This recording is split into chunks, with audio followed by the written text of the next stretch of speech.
Día 2 de Donald Trump en la presidencia, regresó ya a la Casa Blanca y comenzó este periodo, su segundo, a tambor batiente, firmando un montón de órdenes ejecutivas, muchas de ellas que impactan o están impactando ya a nuestro país en la relación con nuestro país. Ezra Chabot, Ezra. ¿Qué tal? ¿Cómo estás? Buenas noches. ¿Cómo estás? Muy buenas noches. Raquel López Portillo. Raquel, bienvenida. Muchas gracias. Gracias por estar acá. Jorge Fernández Menéndez. Jorge, ¿cómo estás? Manuel, Raquel, Ezra, un placer. Muy buenas noches, Ezra. Lo conversábamos, lo hemos venido platicando desde hace mucho rato. Meses, años. Es una realidad ya. Donald Trump, empecemos por ahí, ha firmado 2 órdenes ejecutivas, una para declarar emergencia nacional en la frontera sur estadounidense, la frontera que comparte con México. Ha firmado otra para denominar a los grupos, a los crímenes, a los cárteles de la droga como organizaciones terroristas, y ha esbozado la posibilidad de aranceles, deportaciones masivas, en fin, cargadita la agenda. Cargada la agenda, Manuel, propio de alguien al que hay que creerle, obviamente. O sea, no se trata solo de un fanfarrón, se trata básicamente de alguien que está convencido, dentro de su propia locura, que pues el mundo está contra él, ¿no? Y ese es, muchos lo han dicho, una gran contradicción. La primer potencia del mundo, resulta que todos se han aprovechado, todos les han visto la cara a los poderosos norteamericanos. Y en ese sentido, pues empieza a disparar a diestra y siniestra. Y si hay un momento, no es que México sea la piñata, hay piñatas y piñatitas. O sea, se fue contra Canadá, se va contra la Unión Europea, se va prácticamente con todos, abre el juego bajo el principio de que los Estados Unidos tienen que imponer una nueva realidad. Quitar visas, todo lo que Biden hizo el primer día de su mandato, este hombre lo echa para abajo, con órdenes ejecutivas que habrá que ver, porque la orden ejecutiva no puede ir en contra de la Constitución. Es cierto que finalmente él tiene una mayoría en la Suprema Corte que podría, pero ahí las cosas se mueven todavía de forma un poco más complicada. Y querer de un día para otro cambiar el escenario de relaciones comerciales, de relaciones políticas, de derechos humanos, no es tan fácil. Ya lo intentó en la primera, ahora va por la segunda. Son muchos frentes, Raquel, abiertos. Muchos frentes y con un combo matador, como decías, con estas órdenes ejecutivas. Y creo que es una segunda presidencia de Donald Trump mucho más peligrosa, por obvias razones, y que no vemos ni las mismas circunstancias en las que gobernó en el mandato pasado, ni el mismo Donald Trump, sobre todo en lo que tiene que ver con política exterior. Ya no estamos viendo este Donald Trump proteccionista que solamente va hacia adentro, sino que estamos viendo un tinte bastante imperialista, bastante expansionista, que creo que puede ser muy peligroso, sobre todo al ser vecinos en la frontera. Y sobre todo este discurso que marca casi anunciando esta nueva transformación, ¿no? También aprovechando como el lenguaje local, y que implica pues una gama muy amplia de situaciones, y que creo, de una vez como tocando base con lo que está pasando en México, que hay varios ingredientes que me parecen un tanto peligrosos por parte del gobierno federal. Veo una especie de negacionismo de pensar que esta situación y lo que anuncia pues es nada más alarde y que no es una realidad peligrosa y muy tangible. Hay otra parte también de incongruencia, ¿no? Sobre todo en el tema migratorio, que ya lo abordaremos, en donde pues la presidenta Claudia Sheinbaum está dando comunicados muy discordantes.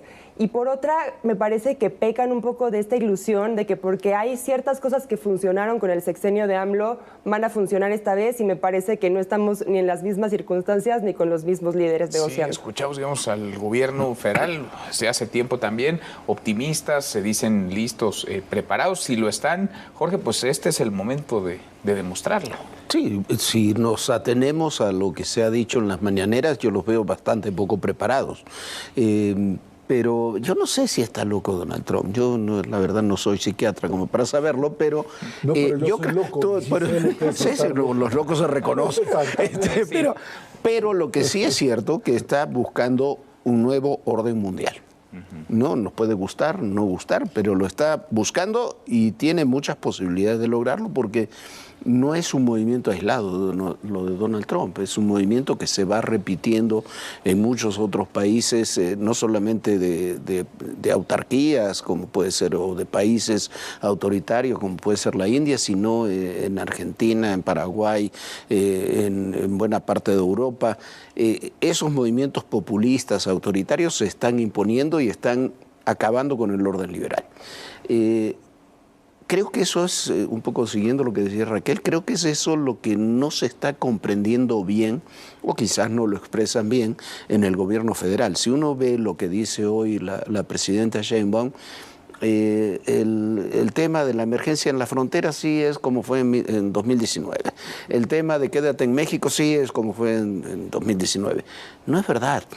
No es como fue en 2019. Las propias órdenes ejecutivas tienen un contenido diferente. Trump es un presidente diferente. No es el presidente que llegó a la Casa Blanca en el 17 sin conocer muchos de los resortes de poder y con un equipo muy heterogéneo, al que él incluso no conocía a buena parte. Ahora conoce a su equipo, son gente suya, tiene mayoría en el Congreso, tiene mayoría en la Suprema Corte. Y si bien, como dice R, es absolutamente cierto que las cosas no son automáticas, no porque tú firmas una orden ejecutiva inmediatamente se implementa, o por lo menos no todas ellas, sí tiene posibilidades de sacarlas adelante. Y creo que es hora de que miremos, nos olvidemos un poco de Trump y miremos hacia adentro. Si Trump puede firmar estas órdenes ejecutivas sobre el tema migratorio, sobre los grupos terroristas, cárteles como grupos terroristas, la emergencia en la frontera, es por lo que no se hizo en México en muchos años, pero sobre todo en los últimos 6 años. A ver, particularmente el país cambió, digamos, de 2017 a 2024, 25, vamos saliendo del sexenio más sangriento de la historia, y cambió para mal, es decir, se dejó hacer y deshacer a placer a los criminales, y eso es parte, digamos, de lo que permite a Donald Trump hoy poder decir, estas organizaciones criminales son también terroristas. Lo hubiera hecho pasar a lo que pasara, o sea, él está en esta segunda... Pero tiene todos los en argumentos una segunda en la mesa. La tenía en la primera también, la tiene por supuesto más profundizada, pero aquí hay un planteamiento muy claro. Estás hablando, es cierto, de un hombre narcisista, pero estás hablando además de alguien que comienza a rodearse, no solamente, como dicen Raquel y Jorge, de figuras que pues de alguna manera le son leales, sino volteas a ver a un Elon Musk de verdad enloquecido, o sea, están eufóricos todos estos empresarios de la era tecnológica bajo el principio de que van a conquistar el mundo y Marte y lo que se les aparezca ahí en medio.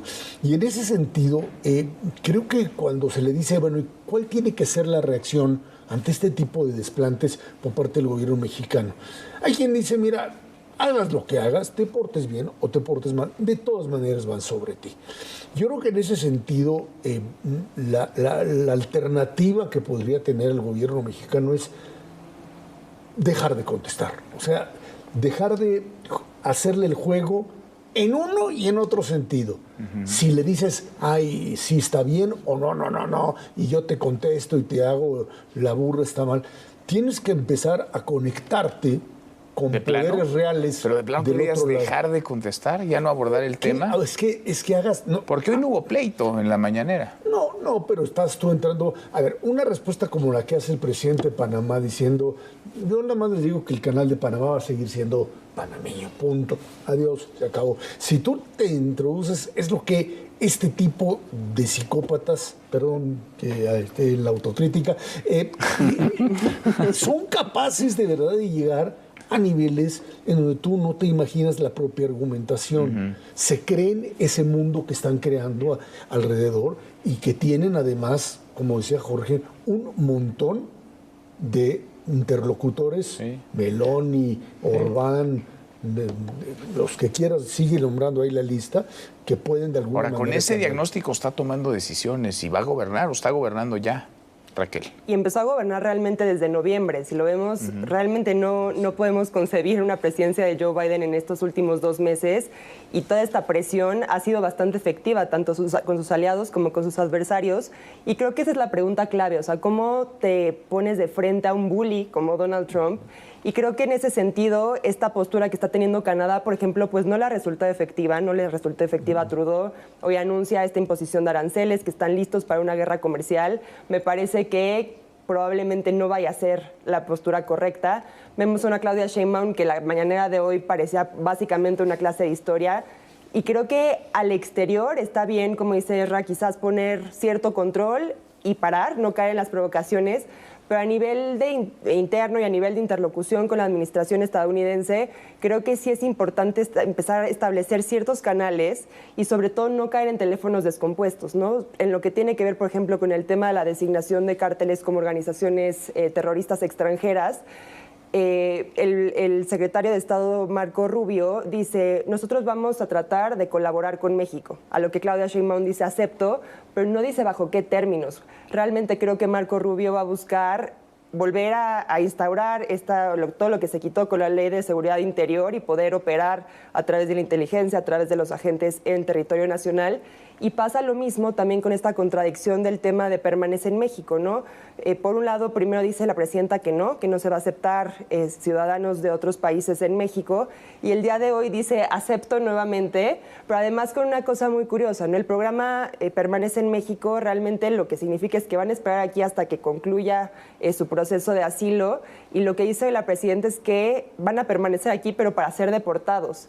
Entonces, estas contradicciones creo que es lo que no abonan a este tipo de negociaciones y que crean mucha, confusión al interior y al exterior del Porque país. pareciera que no hay vasos comunicantes, que no hay llamadas, que no hay intercambio, mucho menos una coordinación, una cooperación a estas alturas del partido. Sí, se decía la presidenta que se van a establecer y que el doctor de la Fuente se va a reunir, va a buscar una reunión, esa fue la palabra, con Marco Rubio, y me parece muy bien, hay que hacerlo. Lo que sucede es que habría que haberlo hecho desde noviembre.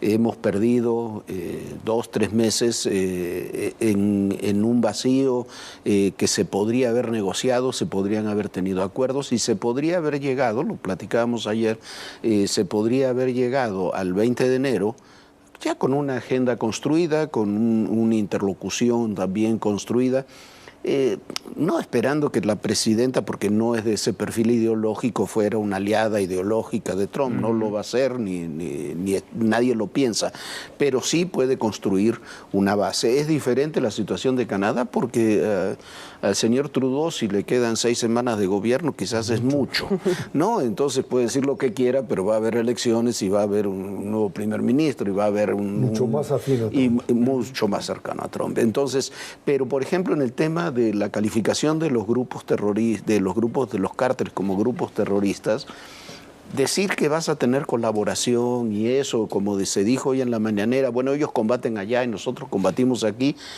es una ilusión, no es eso. Hay muchos países que han tenido esa calificación, muchas organizaciones de muchos países, y eso sirve cuando hay una estrecha colaboración y una estrategia común para combatir esos cárteles. México tiene que establecer, y no es pérdida de soberanía es que no controles el 30% de tu territorio nacional, o que tengas 200.000 muertos en un sexenio.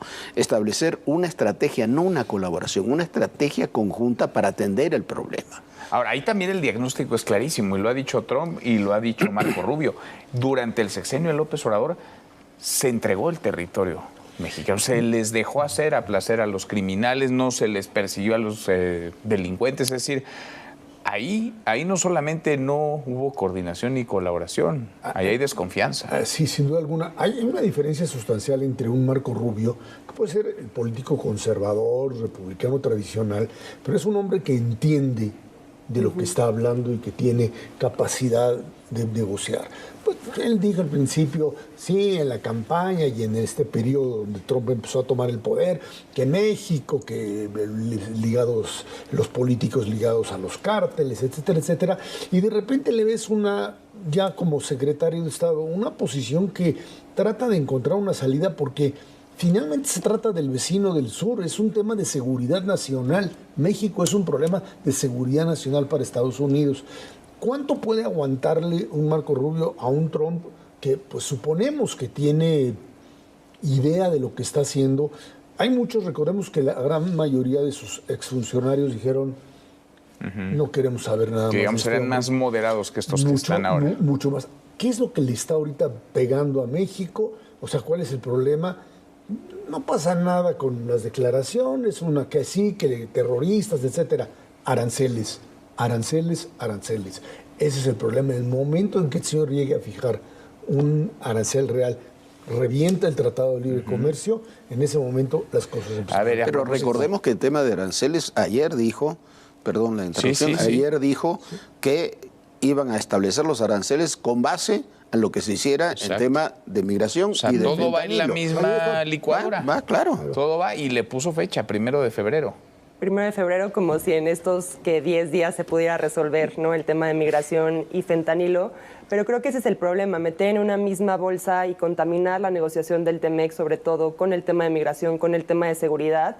Y la realidad es que puede verse también como una oportunidad también para volver desde el gobierno federal a reconstruir esta dinámica de cooperación, sobre todo en temas de seguridad, ¿no? Creo que si el enfoque de la presidenta Claudia Sheinbaum es el de la inteligencia, sobre todo el de la inteligencia financiera, el poder generar intercambios entre estas agencias, pues realmente puede ser una oportunidad, pero creo que está corriendo el tiempo y realmente esta imposición de aranceles, si se concreta, es el fin del TEMEC. ¿Sí, de plano? Sí. El fin anticipado del TEMEC. Sí, pero yo creo que sí, pero yo creo que, a ver, tú puedes establecer, y yo, por supuesto que no vas a solucionar ni la migración ni el tema de los cárteles, pero sí puedes dar señales muy fuertes y señales de cooperación muy fuertes. Los países que han establecido a lo largo de los años, de las décadas, mecanismos de cooperación reales, han tenido beneficios en ese sentido. Nosotros no veo que lo estemos aprovechando. No se ve por ahora. Jorge, gracias. Muchas gracias. Raquel, gracias. César, muchas gracias. Muchas gracias. Hasta mañana. Pásenla muy bien.